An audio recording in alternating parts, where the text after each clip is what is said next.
Are you giving me a choice here? Yeah. The camera finds Cassian Andor with a razor in hand.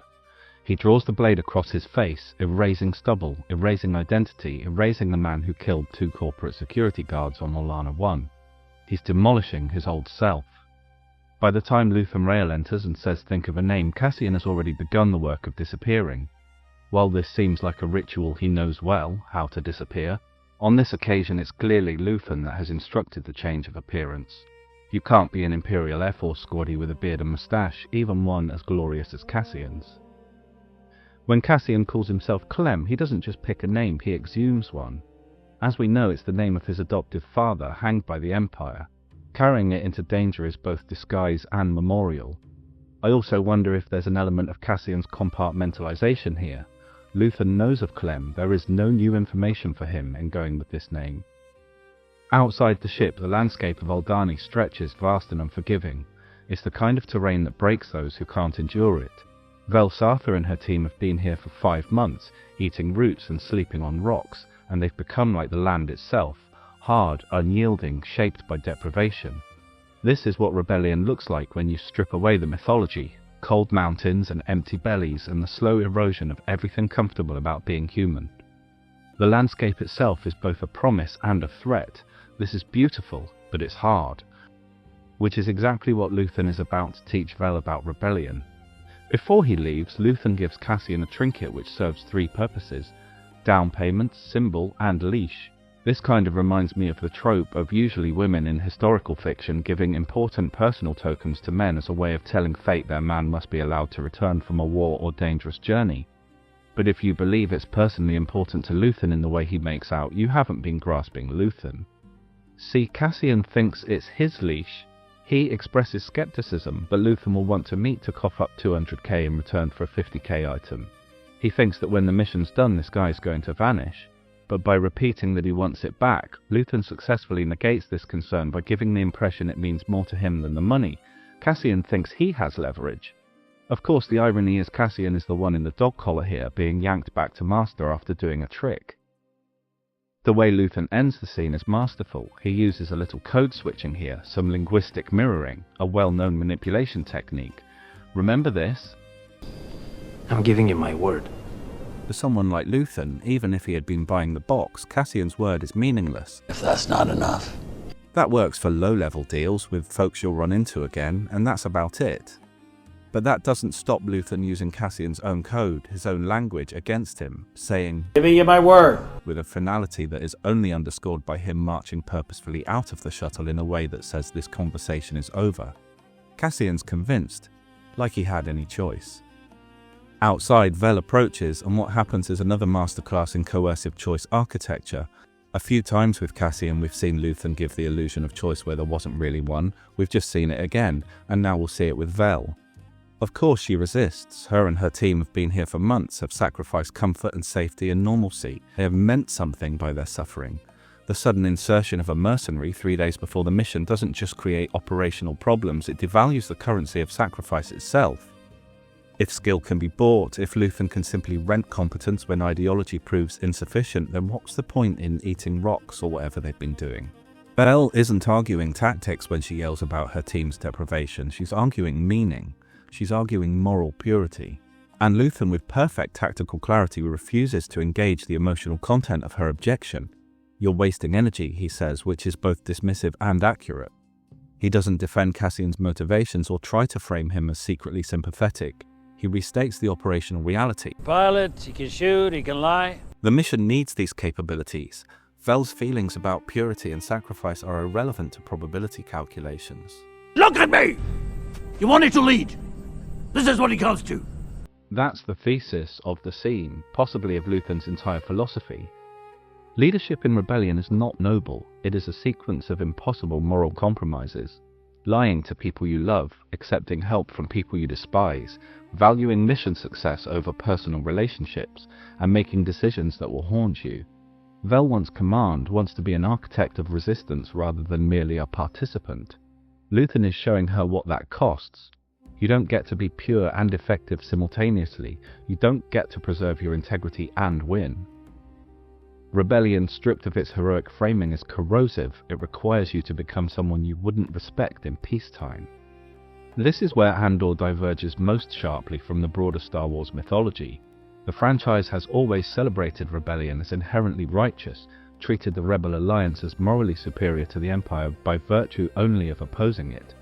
But Luthen operates in the ethical territory of Lakar's spy fiction, the grey zones where George Smiley conducted his exhausting intelligence work, where Alec Lemus was used and discarded because his survival was incidental to mission success. Lakar rejected James Bond's glamorous fantasy in favour of bureaucratic moral exhaustion, and Andor does the same for Star Wars. There are no clean hands here. Luthen's rebellion requires becoming what you fight, using violence, deception, ruthlessness. It requires the same utilitarian calculus that justifies imperial atrocities, just pointed in a different direction. When Vel asks what to do if Cassian becomes a problem, Luthen's answer is immediate. Well, that's the advantage of renting him. He's disposable. The line is operationally sound and morally monstrous in equal measure. In covert operations, assets must be expendable, or the mission becomes hostage to individual survival. If you valued every operative's life equally with mission success, you'd never run any operations at all because these operations risk lives. But accepting this logic means accepting that some people are worth less than others, that Cassian's life can be weighed against strategic objectives and found wanting. He's training Vel to think in terms of acceptable losses, and I don't mean Cassian, I mean her. This is the central moral question of Andor: how much of your humanity can you sacrifice before you become indistinguishable from the thing you're fighting? Luthen believes this is the kind of moral hand-wringing that people engage in when they're not serious about winning. His approach mirrors Cold War intelligence networks, MI6, CIA, KGB, where ideological commitment was preferred but not required. Mercenaries, defectors, opportunists were used when necessary and considered expendable when convenient. The French resistance debated whether to work with criminals and collaborators. The IRA fractured over questions of political compromise. I don't recall why the Judean People's Front and the People's Front of Judea fell out, but this kind of purity test plagues both resistance and left-wing politics throughout history. But Luthen knows purity is a luxury the rebellion cannot afford. He represents the pragmatist response. Winning is the only thing that matters. While this is happening, Cassian's eyes stray to the controls inside the ship.